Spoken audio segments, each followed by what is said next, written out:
अगर आपने अब तक हमारे चैनल को सब्सक्राइब नहीं किया है तो प्लीज़ हमारे चैनल को सब्सक्राइब करें और हमारे आने वाली वीडियोज़ अपडेट्स पाने के लिए हमारे बेल आइकन को ज़रूर छू दें। हमने अपने पिछले वीडियो में आपको हाजी मस्तान की पूरी कहानी सुनाई थी। बताया था आपको कि किस तरह से मुंबई में अंडरवर्ल्ड का जन्म हुआ था और यह कैसे पूरी मुंबई को अपने गिरफ्त में ले लिया था। हमने आपको हाजी मस्तान के उस दौर के बारे में बताया था जब मुंबई में अंडरवर्ल्ड के होते हुए भी सड़कों पर खून खराबा नहीं होता था, लेकिन जैसे जैसे नए लड़के आए उसने पूरा का पूरा गेम प्लान ही बदल दिया। इस नाम में दाऊद इब्राहिम और छोटा राजन का नाम सबसे ऊपर आता है, लेकिन इसी टॉप पावर के नीचे एक पावर और था जो खुद को उससे भी ऊपर समझने लगा था। नाम था माया डोलस, पूरा नाम महेंद्रा डोलस। आज इसी माया डोलस या माया भाई की कहानी हम आपके लिए लेकर आए हैं। जानेंगे कि कैसे सिर्फ 25 साल की उम्र में ही वो बम्बई का दादा बन गया था और किस तरह वो एक एनकाउंटर में मारा गया। नमस्कार, मेरा नाम है प्रशांत और आप देख रहे हैं बेजोरजोरा.com का यूट्यूब चैनल। साल 1975 में इमरजेंसी लगने के बाद जब हाजी मस्तान को जेल हो गई थी और फिर जो वहाँ से छूटा तो समय बदलने लगा था। जिस नए लड़के को वो अपने गैंग में शामिल किया था वो सब अब बागी हो चुका था। फिर हाजी मस्तान का वर्चस्व भी कम होने लगा था। हाजी मस्तान के साथ ही दूसरे गैंग वाले वरदराजन मुदलियार अब वापस मद्रास जा चुका था और करीम लाला भी अपना धंधा किसी दूसरे को सौंप चुका था। कहने का मतलब यह हुआ कि बम्बई अंडरवर्ल्ड का पहला और शुरुआती दौर अब ख़त्म हो चुका था। साल लगभग 1985 का चल रहा था। यही वो दौर था जब बम्बई की सड़कों पर खून बहना शुरू हुआ था। दाऊद इब्राहिम, अरुण गवली, अबू सलेम और छोटा राजन का दौर अब शुरू हो चुका था। 18 अक्टूबर 1966 को मुंबई में जन्मे माया डोलस एक साधारण फैमिली से ही आता था। माया डोलस कुल 6 भाई बहन था। माया मुंबई के ही ITI कॉलेज से डिप्लोमा किया था। वो पढ़ाई के दौरान ही जुर्म के रास्ते पर चल पड़ा था। साल 1980 में ही वो अशोक जोशी गैंग से जुड़ गया था। अशोक जोशी पॉलिटिक्स में भी इंटरेस्ट रखता था और साथ ही वो अपना एक गैंग भी चलाता था। इसी गैंग में माया ने एंट्री मारी और देखते ही देखते वो जुर्म में तरक्की की सीढ़ियां चढ़ने लगा। अशोक जोशी कई तरह के एक्सटॉर्शन गैंग चलाता था जो पूरी तरह से माया ही ऑपरेट किया करता था। इस काम में माया का हाथ कोई भी पकड़ नहीं सकता था। अशोक जोशी गैंग में 2 ही लड़के का नाम काफ़ी था, एक माया डोलस और दूसरा दिलीप बुआ। बुआ एक शार्प शूटर था जिसका भी अच्छा खासा दबदबा बना हुआ था। समय बीता और अशोक जोशी गैंग का खात्मा हो गया, लेकिन माया डोलस और दिलीप बुआ बच निकला।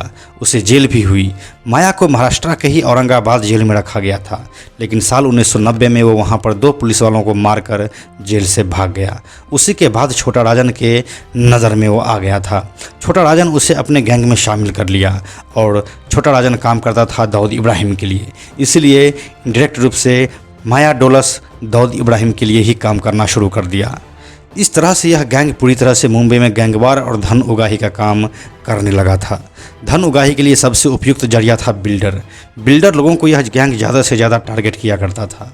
मुंबई में कंस्ट्रक्शन का बिजनेस हमेशा से ही सबसे ज़्यादा प्रॉफिटेबल बिजनेस रहा है, जिसका सीधा फ़ायदा अंडरवर्ल्ड उठा रहा था। दाऊद इब्राहिम दुबई में जाकर बैठ गया था और छोटा राजन भी अक्सर बाहर ही रहता था।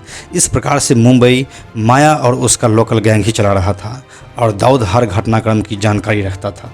कोई बिल्डर ऐसा भी था जिसका सीधा संपर्क दाऊद से था। उन बिल्डर्स को लोकल गैंग को टच करने की परमिशन नहीं थी, लेकिन माया अपना दबदबा बनाने के लिए एक कदम आगे जा चुका था। उसने छोटे से लेकर बड़े हर तरह के बिल्डर्स को अपने रडार पर रख लिया था। माया की बात नहीं मानने और पैसा नहीं देने पर उसे सरेआम गोली मार देता था। माया डोलस डर का पर्याय बन चुका था। इसी कड़ी में एक बिल्डर ऐसा भी था जिसने दाऊद के पास माया की शिकायत किया। दाऊद के मना करने के बाद भी माया नहीं माना और फिर यहीं से वो दाऊद के नज़र में भी चढ़ चुका था। दाऊद का यह अपना तरीका रहा है कि अपने रास्ते में आने वाले हर इंसान को वो हटा देता था। माया और उसका गैंग भी अब दाऊद के आंखों की किरकिरी बन चुका था। दाऊद इब्राहिम किसी भी तरह से माया को रास्ते से हटाना चाहता था, लेकिन दाऊद का मुंबई आना पॉसिबल नहीं था क्योंकि वह पहले से ही मुंबई पुलिस के हिट लिस्ट में था। लेकिन मुंबई पुलिस में ही कई ऐसे लोग भी थे जिनसे दाऊद लगातार संपर्क में रहता था।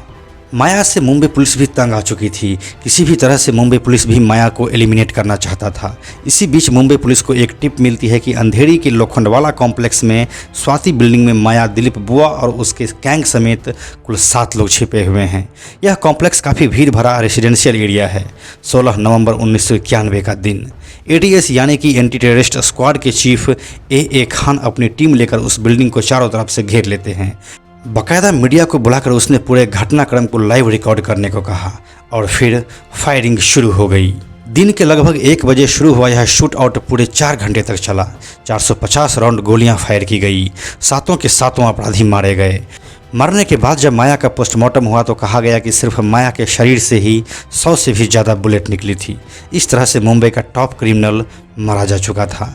बाद में पुलिस ने कहा कि उनके पास से कई हथियार और 70 लाख रुपए कैश बरामद किया गया था, जिसका बाद में कुछ भी पता नहीं चल पाया। लेकिन विवाद इसके बाद भी रहा। ए खान पर कई तरह के आरोप भी लगे। मसलन टिप कहां से आया था, इस तरह के रेसिडेंशियल एरिया में शूट आउट करने का रिस्क लेकर आम आदमी की जान को खतरे में क्यों डाला गया, मीडिया कवरेज और भी बहुत कुछ। लेकिन इन सभी सवालों का कोई भी वाजिब जवाब नहीं आया।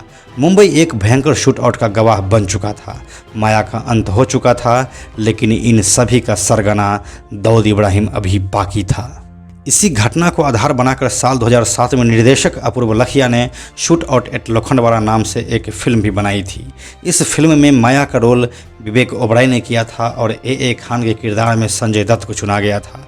विवेक ओबराय को इस रोल के लिए खूब वाहवाही मिली थी। यह फिल्म हिट रहा था। तो यह थी पूरी कहानी मुंबई के अंडरवर्ल्ड डॉन माया डोलस की।